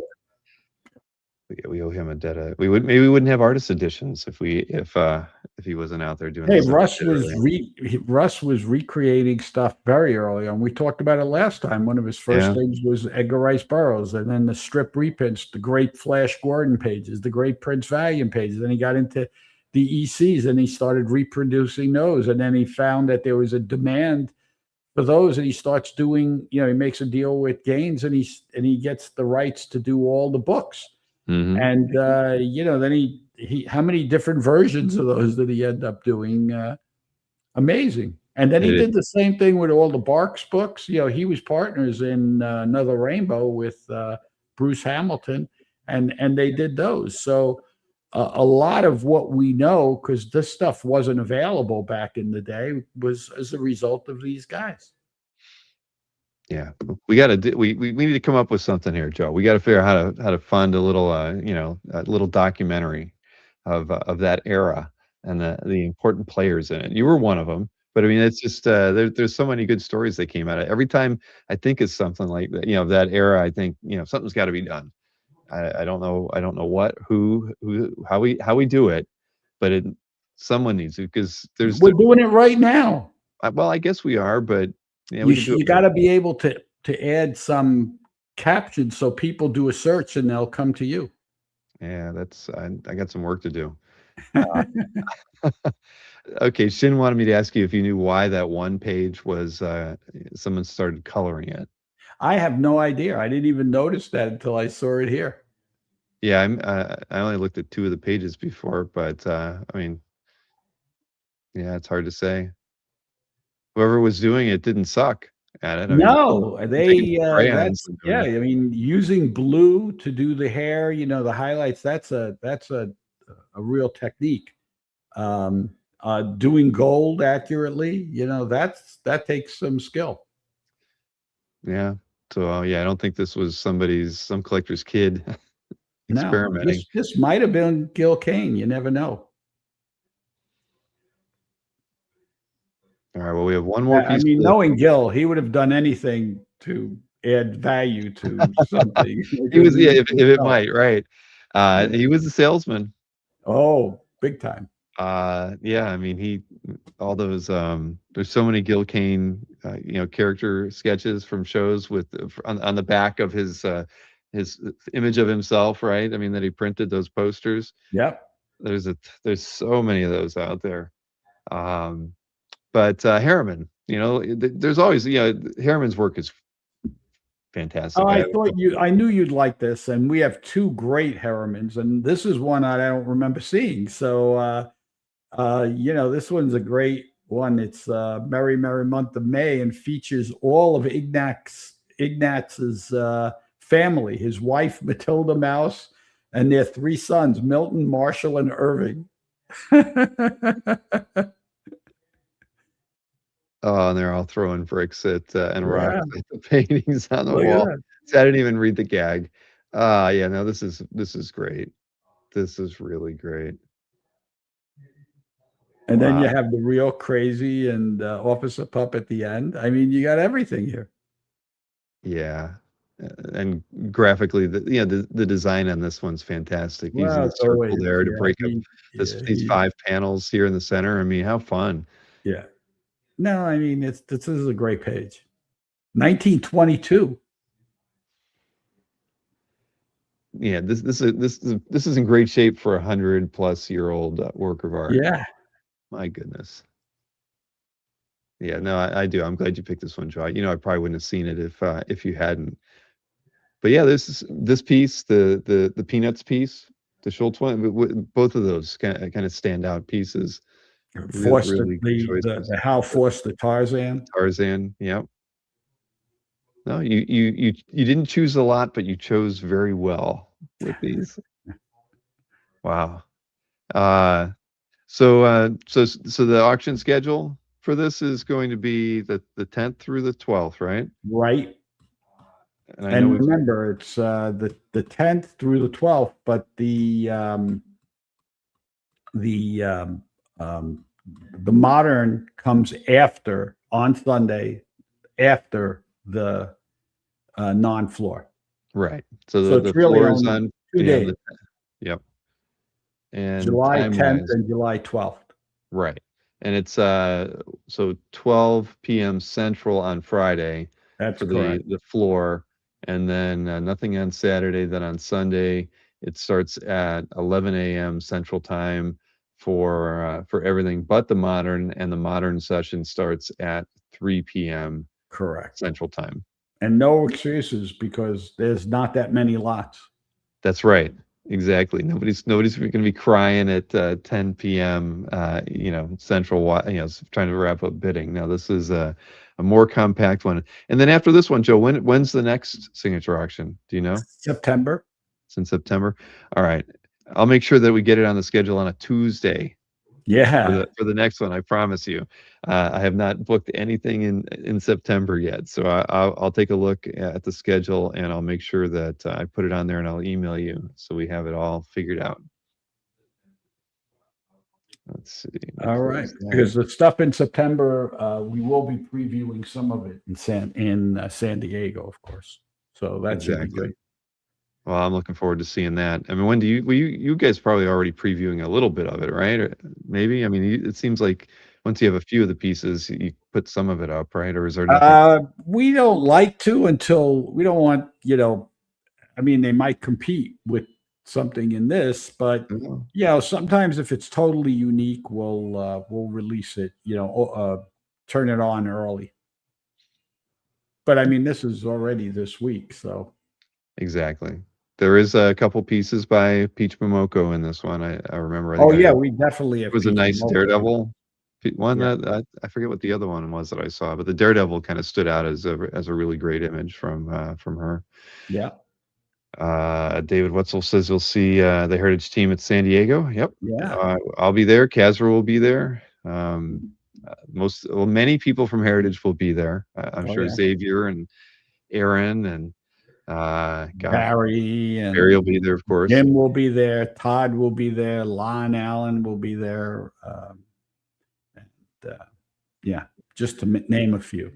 But you and Nadia will not be there, everybody. So just know that. We're not Probably making the trip. not. Probably not. But you never know. You never know. It's 2 weeks from now.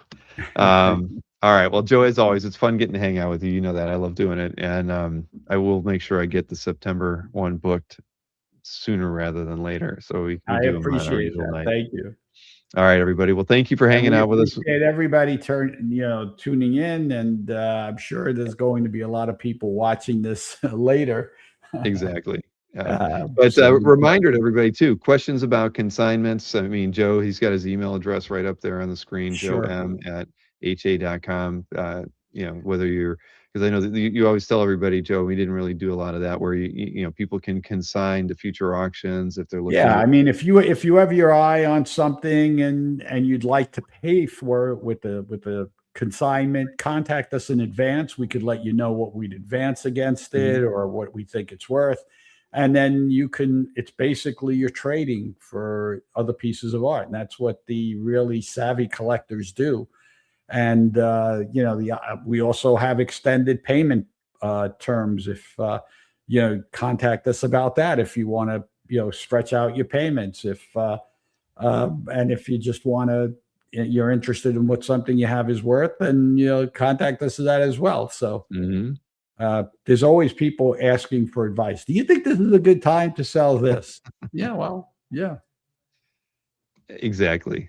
No, I get it. Well, Joe's email address is on the screen. Got questions about anything related to Heritage, consigning, buying, time payments, whatever it may be, he's your man with the answers. So it's joem@ha.com. And like I said, we appreciate you hanging out with us tonight. We'll be back at it again tomorrow. We're going to be doing a show with some people who've done work on the Heritage, or not Heritage, the Hero Initiative giant size X-Men project. So we'll be talking with them about working with the Hero Initiative, which is Oh, always cool. a good How many cause. pages have they gotten fixed yet? Do you know? They did like 100 covers for this thing. It's a sketch cover, and also a hardcover book that they put out Wow. uh, with all the covers in it. I got one in the mail today. I haven't opened it up yet, but we'll have some of the artists on who participated in it, and we'll actually auction off their books, and with the money going to Hero Initiative tomorrow too. So Cool. if you can tune in tomorrow night, I don't know if there's a World Cup going on tomorrow, but we'd appreciate it, and we'll raise a little bit of money for Hero. It's always a good thing. Okay. All right, Thank you, everybody. guys. Good Take night. care. We'll see you again soon. Good Bye. night.